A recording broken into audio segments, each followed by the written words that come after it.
Hello dears, അഖില miss ആണ്. അപ്പൊ നമ്മുടെ പബ്ലിക് എക്സാമിനേഷൻ അടിപൊളിയായിട്ട് നടന്നുകൊണ്ടിരിക്കുകയാണ്. നമ്മളെല്ലാവരും കാത്തിരുന്ന നമ്മുടെ എക്കണോമിക്സ് എക്സാം വരുന്നത് 16th എല്ലാവരും അതിന്റെ പ്രിപ്പറേഷനിലായിരിക്കും എന്നറിയാം. അപ്പൊ മിസ് ഇന്ന് വന്നിട്ടുള്ളത് നിങ്ങൾക്ക് സ്റ്റാറ്റിസ്റ്റിക്സ് ഫോർ എക്കണോമിക്സിൽ ഇമ്പോർട്ടന്റ് ആയിട്ട് നിങ്ങളുടെ എക്സാമിന് ഉറപ്പായും വരാൻ പോകുന്ന ചോദ്യങ്ങൾ ഏതൊക്കെയാണെന്ന് പറഞ്ഞു തരാനാണ്. ഈ ചോദ്യങ്ങൾ പഠിച്ചാൽ തന്നെ നിങ്ങൾക്ക് ഡബിൾ പാസ് എന്നുള്ളത് ഉറപ്പാണ്. സോ നമുക്ക് നോക്കാം സ്റ്റാറ്റിസ്റ്റിക്സ് ഫോർ എക്കണോമിക്സിൽ നിങ്ങൾക്ക് ഉറപ്പായിട്ടും വരാൻ പോകുന്ന ആ ചോദ്യങ്ങൾ ഏതൊക്കെയാണെന്നുള്ളത്. നമ്മുടെ ഒന്നാമത്തെ ചാപ്റ്റർ ആയിട്ടുള്ള ഇൻട്രൊഡക്ഷൻ ടു സ്റ്റാറ്റിസ്റ്റിക്സിൽ നിർബന്ധമായിട്ടും നിങ്ങളുടെ എക്സാമിന് വരാൻ പോകുന്ന ചോദ്യമാണ് ഇമ്പോർട്ടൻസ് ഓഫ് സ്റ്റാറ്റിസ്റ്റിക്സ്. ഇത് പല രീതിയിൽ ചോദിക്കാം. എങ്ങനെ ചോദിച്ചു കഴിഞ്ഞാലും നിങ്ങൾ ഇൻക്ലൂഡ് ചെയ്യേണ്ട പോയിന്റ്സ് ഇതൊക്കെയാണ്. നമുക്കറിയാം എക്കണോമിയിലെ പ്രശ്നങ്ങൾ മനസ്സിലാക്കാനും അത് സോൾവ് ചെയ്യാനുള്ള മെഷേഴ്സ് എടുക്കാനും സ്റ്റാറ്റിസ്റ്റിക്സ് നമുക്ക് ആവശ്യമുണ്ട്. അതുപോലെ തന്നെ എക്കണോമിയിൽ നടക്കുന്ന പ്രശ്നങ്ങളെ കുറിച്ച് എക്സാക്ട് ആയിട്ടുള്ള ഡാറ്റ കിട്ടാനും വലിയ ഡാറ്റയെ ചുരുക്കി ചെറിയ നമ്പേഴ്സിലേക്ക് കാണിക്കാനും രണ്ടോ അതിലധികമോ വേരിയബിൾസ് തമ്മിലുള്ള റിലേഷൻഷിപ്പ് മനസ്സിലാക്കാനും പ്രഡിക്ഷനും നമ്മളെ സ്റ്റാറ്റിസ്റ്റിക്സ് ഹെൽപ്പ് ചെയ്യുന്നുണ്ട്. ഈ പോയിന്റ്സ് നിർബന്ധമായിട്ടും നിങ്ങൾ പഠിച്ചു വെക്കുക. ഇതൊരു ഷുവർ ക്വസ്റ്റ്യൻ ആണ്. ദെൻ നമ്മുടെ സെക്കൻഡ് ചാപ്റ്റർ ആയിട്ടുള്ള കളക്ഷൻ ഓഫ് ഡാറ്റയിലേക്ക് വരുന്ന സമയത്ത് എന്താണ് പൈലറ്റ് സർവേ എന്നുള്ളത് നിർബന്ധമായും പഠിച്ചു വെക്കണം. നമുക്കറിയാം ക്വസ്റ്റ്യനർ റെഡി ആയി കഴിഞ്ഞാൽ നമ്മൾ അത് ട്രൈ ഔട്ട് നടത്താറുണ്ട്. അതിനെയാണ് പൈലറ്റ് സർവേ എന്ന് പറയുന്നത്. പൈലറ്റ് സർവേയുടെ അഡ്വാൻറ്റേജസ് അല്ലെങ്കിൽ ഇമ്പോർട്ടൻസ് എന്നുള്ളത് നിങ്ങൾ നിർബന്ധമായിട്ട് പഠിച്ചു വെക്കുക. അതിന്റെ സ്യൂട്ടബിലിറ്റി മനസ്സിലാക്കാനും അതുപോലെ തന്നെ നമ്മൾ കൊടുത്ത ഇൻസ്ട്രക്ഷൻസ് ക്ലിയർ ആണോ, നമ്മുടെ എന്യൂമറേറ്ററിന്റെ പെർഫോമൻസ് ഓക്കെ ആണോ, അതുപോലെ തന്നെ ആക്ച്വൽ സർവേ നടത്തുന്ന സമയത്ത് എന്തോരം ടൈമും കോസ്റ്റും അതിൽ ഇൻക്ലൂഡ് ആവാൻ സാധ്യതയുണ്ട്, ഇതിനെക്കുറിച്ചൊക്കെ മനസ്സിലാക്കാനാണ് നമ്മൾ പൈലറ്റ് സർവേ നടത്തുന്നത്. ഈ പോയിന്റ്സ് നിങ്ങൾ നിർബന്ധമായും പഠിച്ചിരിക്കണം. ദെൻ അതേ ചാപ്റ്ററിൽ തന്നെ നിർബന്ധമായും 5 മാർക്കിന് അല്ലെങ്കിൽ 8 മാർക്കിന് വരെ പോകാൻ സാധ്യതയുള്ള ഒരു ചോദ്യമാണ് methods of collecting primary data. ഓരോ മെത്തേഡ്സിന്റെയും അഡ്വാൻറ്റേജസും ഡിസഡ്വാൻറ്റേജസും. സോ നമുക്ക് പേഴ്സണൽ ഇന്റർവ്യൂ ഉണ്ട്, എന്താണെന്നും അതിന്റെ അഡ്വാൻറ്റേജും ഡിസഡ്വാൻറ്റേജും മനസ്സിലാക്കി വെക്കുക. മെയിലിംഗ് ക്വസ്റ്റ്യനെയർ ഉണ്ട്, അതിന്റെ അഡ്വാൻറ്റേജും ഡിസഡ്വാൻറ്റേജും മനസ്സിലാക്കി വെക്കുക. ദെൻ ടെലിഫോൺ ഇന്റർവ്യൂസ് ഉണ്ട്, അതിന്റെ അഡ്വാൻറ്റേജസും ഡിസഡ്വാൻറ്റേജസും നിർബന്ധമായിട്ടും നിങ്ങൾ പഠിച്ചിരിക്കണം. ദെൻ ഇതേ ചാപ്റ്ററിൽ തന്നെ വളരെ വളരെ ഇമ്പോർട്ടന്റ് ആയിട്ട് നമ്മുടെ എക്സാമിന് എല്ലാ വർഷവും ചോദിച്ചു കാണാറുള്ള ചോദ്യമാണ് qualities of A good questionnaire. അപ്പൊ ഇത്രയും പോയിന്റ്സ് ആണ് നിങ്ങൾ ഇങ്ങനെ ഒരു ചോദ്യം ചോദിച്ചു കഴിഞ്ഞാൽ പഠിച്ചു വെക്കേണ്ടത്. ഇത് 5 മാർക്കിനും അതുപോലെ തന്നെ 4 മാർക്കിനും പോകാൻ സാധ്യതയുള്ള ഒരു ചോദ്യമാണ്. നമുക്കറിയാം ക്വസ്റ്റ്യനെയറിൽ നമ്പർ ഓഫ് ക്വസ്റ്റ്യൻസ് മിനിമം ആയിരിക്കണം. ഡിഫിക്കൽട്ട് ആയിട്ടുള്ള വേർഡ്സ് ഒന്നും യൂസ് ചെയ്യരുത്. ക്വസ്റ്റ്യൻ നല്ല ക്ലിയർ ആയിട്ട് ചുരുക്കിയിട്ട് വേണം നമ്മൾ ചോദിക്കാനായിട്ട്. ജനറൽ സ്പെസിഫിക്കിലേക്ക് മൂവ് ചെയ്യുന്ന രീതിയിലായിരിക്കണം നമ്മുടെ ക്വസ്റ്റ്യൻസ് അറേഞ്ച് ചെയ്യേണ്ടത്. ഡബിൾ നെഗറ്റീവ്സ് ഇൻക്ലൂഡ് ചെയ്യരുത്. ക്വസ്റ്റ്യൻ തന്നെ ആൻസറിലേക്ക് ലീഡ് ചെയ്യുന്ന രീതിയിലുള്ള ക്വസ്റ്റ്യൻസ് ആകരുത്. ക്വസ്റ്റ്യൻ അകത്ത് തന്നെ ഓൾട്ടർനേറ്റീവ് ഓപ്ഷൻസ് ആയിട്ട് കൊടുക്കരുത്. ഇത്രയും പോയിന്റ്സ് നിങ്ങൾ നിർബന്ധമായും പഠിച്ചു വെക്കാം.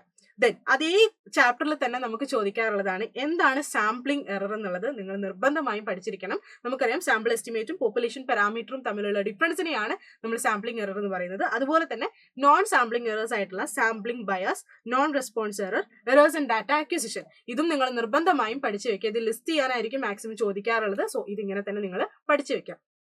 ദെൻ നമ്മുടെ ഓർഗനൈസേഷൻ ഓഫ് ഡാറ്റ എന്നുള്ള ചാപ്റ്റർ വളരെ ഇമ്പോർട്ടന്റ് ആയിട്ട് ചോദിക്കുന്ന ചോദ്യമാണ്. ഇൻക്ലൂസീവ് ക്ലാസ്സുകളെ എക്സ്ക്ലൂസീവ് ആക്കിയിട്ട് മാറ്റാനായിട്ട് നമുക്കറിയാം അതിൽ രണ്ടാമത്തെ ക്ലാസിന്റെ ലോവർ ലിമിറ്റും അതുപോലെ തന്നെ ഒന്നാമത്തെ ക്ലാസിന്റെ അപ്പർ ലിമിറ്റും തമ്മിലുള്ള ഡിഫറൻസ് നമ്മൾ ആദ്യം കണ്ടുപിടിക്കണം. ഈ ഡിഫറൻസിനെ 2 കൊണ്ട് ഡിവൈഡ് ചെയ്യണം.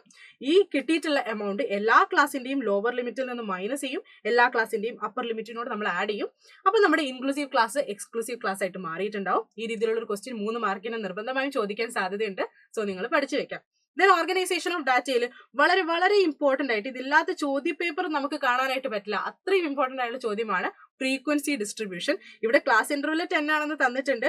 ഏറ്റവും ചെറിയ വാല്യൂ 4 ആണ്, ഏറ്റവും വലിയ വാല്യൂ 43 ആണ്. അപ്പം 0 to 10 സ്റ്റാർട്ട് ചെയ്തിട്ട് 40 to 50 വരെ നമ്മുടെ ക്ലാസ്സസ് പോകാം എന്ന് നമുക്ക് ഡിസൈഡ് ചെയ്യാം. പിന്നെ അതിനുശേഷം ഓരോ ഐറ്റത്തിനായിട്ട് നമ്മൾ ഫ്രീക്വൻസി ടാലി മാർക്സ് ഉപയോഗിച്ചിട്ട് ക്ലാസ്സുകളിലായിട്ട് ഡിസ്ട്രിബ്യൂട്ട് ചെയ്ത് കൊടുക്കുന്നു. എന്നിട്ട് ഫ്രീക്വൻസി കണ്ടുപിടിക്കുന്നു. ആ ഫ്രീക്വൻസി ആഡ് ചെയ്ത് കഴിഞ്ഞാൽ 50 വരണം. അങ്ങനെയാണെങ്കിൽ നമ്മൾ ചെയ്തത് കറക്റ്റ് ആണ്. അപ്പം ഈ രീതിയിൽ നമ്മൾക്ക് ഫ്രീക്വൻസി ഡിസ്ട്രിബ്യൂഷൻ ചെയ്യാനായിട്ട് 5 മാർക്കിന് അല്ലെങ്കിൽ 4 മാർക്കിന് ഒരു ക്വസ്റ്റ്യൻ നിർബന്ധമായിട്ടും ഉണ്ടായിരിക്കും. സോ ആ മെത്തേഡ് നിങ്ങൾ മനസ്സിലാക്കി വെക്കാം. ദെൻ നമ്മുടെ 4ാമത്തെ ചാപ്റ്റർ ആയിട്ടുള്ള പ്രസന്റേഷൻ ഓഫ് ഡാറ്റയിൽ എല്ലാ വർഷവും ചോദിച്ച് കാണാറുള്ള ചോദ്യമാണ് പൈ ചാർട്ട് പ്രിപ്പയർ ചെയ്യാനായിട്ട്. അപ്പൊ ഇവിടെ തന്നിട്ടുള്ള പെർസെന്റേജസിന് നമ്മൾ ആദ്യം ഡിഗ്രീസിലേക്ക് കൺവേർട്ട് ചെയ്യണം. ഒന്നും വേണ്ട, നമ്മൾ 3.6 കൊണ്ട് എല്ലാ ഐറ്റത്തിനെയും മൾട്ടിപ്ലൈ ചെയ്താൽ മതി. എല്ലാ നമ്പറിനെയും നമ്മൾ മൾട്ടിപ്ലൈ ചെയ്താൽ മതി. അതിനുശേഷം നമ്മൾ സാധാരണ വരയ്ക്കാറുള്ളത് പോലെ സർക്കിൾ വെച്ചിട്ട് പ്രൊട്രാക്ടർ യൂസ് ചെയ്തിട്ട് നമ്മൾ പൈ ഡയഗ്രം പ്രിപ്പയർ ചെയ്യാം. 3 മാർക്കിന് അല്ലെങ്കിൽ 4 മാർക്കിന് വരെ പോകാൻ സാധ്യതയുള്ള ഒരു ചോദ്യമാണ്. സോ നിർബന്ധമായിട്ടും നിങ്ങൾ ഇത് മനസ്സിലാക്കി വെക്കാം.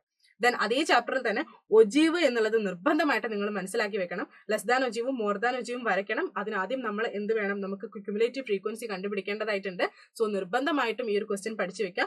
ഇത് 5 മാർക്കിനല്ലാതെ 8 മാർക്കിന് വരെ പോകാൻ സാധ്യതയുള്ള ചോദ്യമാണ്. മീഡിയൻ കൂടി കാൽക്കുലേറ്റ് ചെയ്യാനായിട്ട് പറയുകയാണെങ്കിൽ ലെസ് ദാൻ ഒജീവും മോർ ദാൻ ഒജീവും കൂട്ടിമുട്ടുന്ന പോയിന്റിൽ നിന്ന് നമ്മൾ എക്സ് ആക്സിസിലേക്ക് ഒരു വര വരച്ചു കഴിഞ്ഞാൽ അത് എക്സ് ആക്സിസിൽ എവിടെ ചെന്ന് മുട്ടുന്നോ അതായിരിക്കും നമ്മുടെ മീഡിയൻ. സോ ഒജീവ് വരയ്ക്കാൻ നിർബന്ധമായിട്ടും നിങ്ങൾ മനസ്സിലാക്കി വെക്കേണ്ടതുണ്ട്. ദെൻ നമ്മുടെ മെഷേഴ്സ് ഓഫ് സെൻട്രൽ ടെൻഡൻസി നമുക്കറിയാം 8 മാർക്കിന്റെ ഒരു ചോദ്യം ഉറപ്പായിട്ടും ഇതായിരിക്കും. അതായത് മെഷേഴ്സ് ഓഫ് സെൻട്രൽ ടെൻഡൻസിയിൽ ഒരു കണ്ടിന്യൂസ് സീരീസ് തന്നതിന് ശേഷം നമ്മളോട് മീനും മീഡിയനും മോഡും ഒരുമിച്ച് കാൽക്കുലേറ്റ് ചെയ്യാനായിട്ട് പറയും. അതിൽ നമുക്കറിയാം മീൻ കാണാൻ നിങ്ങൾ sigma F M divided by N എന്നുള്ള ഇക്വേഷൻ നിങ്ങൾ യൂസ് ചെയ്താൽ മതിയാകും.